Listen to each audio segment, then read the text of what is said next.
Hi hello ನಮಸ್ಕಾರ friends, welcome back to Meghana's cooking channel. ಇವತ್ತಿನ recipe ದೇವಸ್ಥಾನಗಳಲ್ಲಿ ಮಾಡುವ ಸಿಹಿ ಗುಂಬಳಕಾಯಿ ಸಾಂಬಾರು. ಈ ಸಾಂಬಾರು ಅನ್ನದ ಜೊತೆ ತಿಂತಾ ಇದ್ದರೆ ತುಂಬಾ ರುಚಿಯಾಗಿರುತ್ತೆ.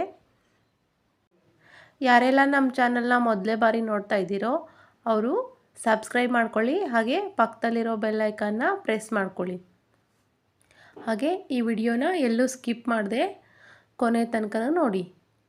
ಹಾಗಿದ್ರೆ ಈ ದೇವಸ್ಥಾನಗಳಲ್ಲಿ ಮಾಡುವಂತಹ ಸಿಹಿ ಗುಂಬಳಕಾಯಿ ಸಾಂಬಾರನ್ನ ಹೇಗೆ ಮಾಡೋದು ಅಂತ ನೋಡ್ಕೊಂಬರೋಣ. ಮೊದಲಿಗೆ ಒಂದು ಪಾತ್ರೆನ ತಗೋಬೇಕು. ಸ್ಟವ್ ಆನ್ ಮಾಡಿ ಪಾತ್ರೆನ ಸ್ಟವ್ ಮೇಲಿಡಿ. ನಂತರ ಈ ಸಿಹಿ ಗುಂಬಳಕಾಯಿನ ಸಿಪ್ಪೆ ತೆಗೆದುಬಿಟ್ಟು ದೊಡ್ಡ ದೊಡ್ಡಕ್ಕಾಗಿ ಹೆಚ್ಚಿಟ್ಕೊಳ್ಳಿ. ಇದನ್ನು ಈ ಪಾತ್ರೆಗೆ ಹಾಕಿ ಅದು ಬೇಯೋಕ್ಕೆ ಎಷ್ಟು ನೀರು ಬೇಕೋ ಅಷ್ಟು ನೀರನ್ನ ಹಾಕೋಬೇಕು. ಮೊದಲಿಗೆ ಈ ಸಿಹಿ ಗುಂಬಳಕಾಯಿನ ಈ ರೀತಿಯಾಗಿ ಬೇಯಲಿಕ್ಕೆ ಇಟ್ಬಿಡಬೇಕು. ಇದು ಒಂದು 10 ನಿಮಿಷ ಬೇಯಬೇಕು. ಇವಾಗ ಲಿಡ್ನ ಕ್ಲೋಸ್ ಮಾಡಿ ಬೇಯಲಿಕ್ಕೆ ಬಿಡೋಣ. ಈ ಸಾಂಬಾರಿಗೆ ಬೇಕಾದಂಥ ಮಸಾಲೆನ ರೆಡಿ ಮಾಡ್ಕೊಳ್ಳೋಣ. ಅದಕ್ಕೆ ಒಂದು ಪ್ಯಾನ್ ತಗೊಂಡು ಸ್ಟವ್ ಆನ್ ಮಾಡಿ ಪ್ಯಾನ್ನ ಬಿಸಿಗಿಡ್ತಿದ್ದೀನಿ.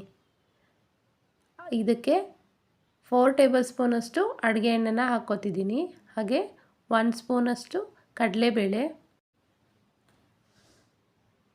1 ಸ್ಪೂನಷ್ಟು ಉದ್ದಿನಬೇಳೆ, 2 ಸ್ಪೂನಷ್ಟು ಧನಿಯಾ ಕಾಳು, 1 ಸ್ಪೂನ್ ಜೀರಿಗೆ,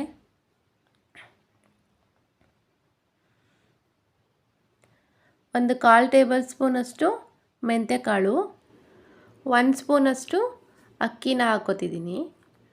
ಇದೆಲ್ಲ ಹಾಕಿದ ನಂತರ ಫ್ರೈ ಮಾಡ್ಕೋಬೇಕು. ಇದು ಫುಲ್ಲು ಘಮ ಬರೋ ತನಕ ಫ್ರೈ ಮಾಡ್ಕೋಬೇಕು. ಯಾವುದೇ ತರಕಾರಿ ಹಾಗೂ ಬೇಳೆ ಇಲ್ಲದೇ ಈ ಸಾಂಬಾರನ್ನ ಮಾಡ್ಕೋಬೋದು. ಈ ದೇವಸ್ಥಾನಗಳಲ್ಲಿ ತಿಂದು ಬಂದಾಗ ಅದೇ ಟೇಸ್ಟು ನೆನಪರ್ತಾನೆ ಇರುತ್ತೆ. ಆ ರೀತಿಯಾಗಿ ಈ ಸಾಂಬಾರನ್ನ ತಿಂಗಳಿಗೆ ಒಂದು ಸಾರಿ ಆದರೂ ಮಾಡ್ಕೊಂಡು ತಿಂತಾ ಇದ್ದರೆ ಡಿಫ್ರೆಂಟ್ ಟೇಸ್ಟ್ ಕೊಡುತ್ತೆ. ಇದೆಲ್ಲ ಸ್ವಲ್ಪ ಘಮ ಬರೋ ತನಕ ಫ್ರೈ ಮಾಡ್ಕೋಬೇಕು. ಅದಾದ ನಂತರ ಒಂದು 6 ಕೆಂಪು ಮೆಣಸಿನ್ಕಾಯಿನ ಹಾಕ್ಕೊಂಡು ಮತ್ತೆ ಫ್ರೈ ಮಾಡ್ಕೋಬೇಕು. ಹಾಗೆಯೇ 1 ಬೌಲಷ್ಟು ಹಸಿ ಕೊಬ್ಬರಿನ ಹಾಕ್ಕೊಂಡು ಅದ್ರ ಜೊತೆಗೆ ಫ್ರೈ ಮಾಡ್ಕೋಬೇಕು. ಹೀಗೆ ಫ್ರೈ ಮಾಡಿದ ನಂತರ ಇದಕ್ಕೆ ಒಂದು ಸ್ವಲ್ಪ ಕರಿಬೇವನ್ನ ಸೇರಿಸ್ಕೋಬೇಕು.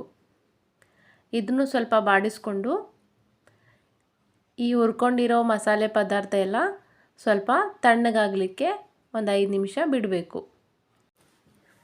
ಮಸಾಲೆ ಎಲ್ಲ ತಣ್ಣಗಾದ ನಂತರ ಒಂದು ಮಿಕ್ಸಿ ಜಾರ್ನ ತಗೊಂಡು ಈ ಮಸಾಲೆನ ಜಾರ್ಗೆ ಹಾಕ್ಕೋಬೇಕು.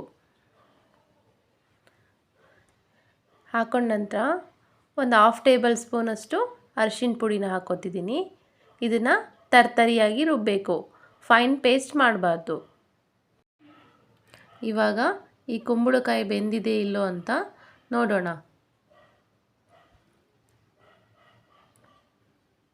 ಈ ರೀತಿಯಾಗಿ ಪ್ರೆಸ್ ಮಾಡಿದರೆ, ಲೈಟಾಗಿ ಪ್ರೆಸ್ ಆದರೆ ಸಾಕು, ಚೆನ್ನಾಗಿ ಬೆಂದಿದೆ ಅಂತ ತಿಳ್ಕೊಬೇಕು.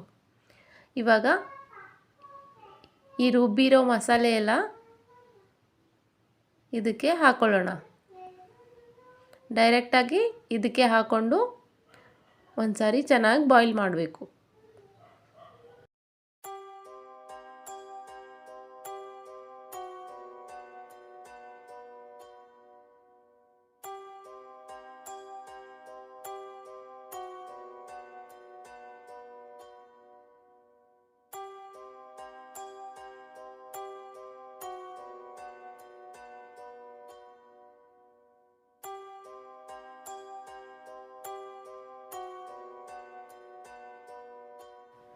ಇವಾಗ ಅರ್ಧ ನಿಂಬೆಹಣ್ಣಿನ ಗಾತ್ರದಷ್ಟು ಹುಣಸೆ ಹಣ್ಣನ್ನು ನೆನೆಸ್ಬಿಟ್ಟು ರಸನ ಹಾಕ್ಕೋತಿದ್ದೀನಿ. ಸ್ವಲ್ಪ ಬೆಲ್ಲನೂ ಕೂಡ ಹಾಕ್ಕೊತಿದ್ದೀನಿ. ಈ ಸಾಂಬಾರಿಗೆ ಇವಾಗ ಒಗ್ಗರಣೆ ಮಾಡ್ಕೊಳ್ಳೋಣ. ಇವಾಗ ಒಗ್ಗರಣೆ ಪ್ಯಾನ್ ಇಟ್ಬಿಟ್ಟು ಅದಕ್ಕೆ 2 ಸ್ಪೂನಷ್ಟು ಅಡುಗೆ ಎಣ್ಣೆನ ಹಾಕೋಬೇಕು. ಎಣ್ಣೆ ಕಾದ ನಂತರ 1 ಟೇಬಲ್ ಸ್ಪೂನಷ್ಟು ಸಾಸಿವೆನ ಹಾಕೋತಿದ್ದೀನಿ. ಸಾಸಿವೆ ಎಲ್ಲ ಸಿಡಿದ ನಂತರ ಒಂದು ಸ್ವಲ್ಪ ಇಂಗನ್ನ ಹಾಕೋತಿದ್ದೀನಿ. ಇಂಗನ್ನ ಹಾಕೋದ್ರಿಂದ ಸಾಂಬಾರ್ ಟೇಸ್ಟ್ ತುಂಬಾ ಚೆನ್ನಾಗಿರುತ್ತೆ. ಹಾಗೆ ಸ್ವಲ್ಪ ಕರಿಬೇವನ್ನ ಹಾಕ್ಕೊಂಡು ಸ್ಟವ್ನ ಆಫ್ ಮಾಡಿಕೊಂಡು ಈ ಒಗ್ಗರಣೆನ ಸಾಂಬಾರಿಗೆ ಆ್ಯಡ್ ಮಾಡ್ತಾಯಿದ್ದೀನಿ.